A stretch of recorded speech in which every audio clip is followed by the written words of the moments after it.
So the point of this picture is that a long-term bond, the return is riskless over the long horizon, right? You don't really care about what the short term is doing if you're saving it for 10 years. That's exactly right. That's A much better way to look at long-term bond investments is to take a 10-year horizon, to look at it as a 10-year horizon, and then it's just a riskless asset. But we don't.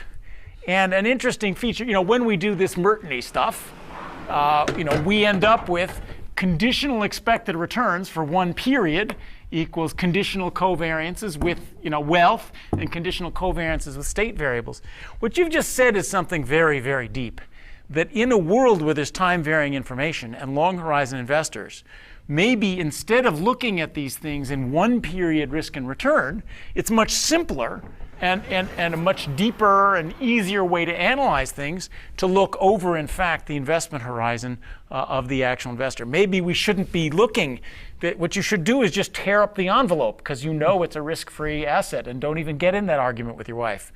Yes, I think that's a good and deep point. I'm actually, you just advertised my latest research paper where I'm trying to do this, and we're working on techniques to do that. But I think it's a deep observation that in a non-IID world, looking at things in instantaneous return space, this is just a terrible way to think about a long-term bond. You're exactly right.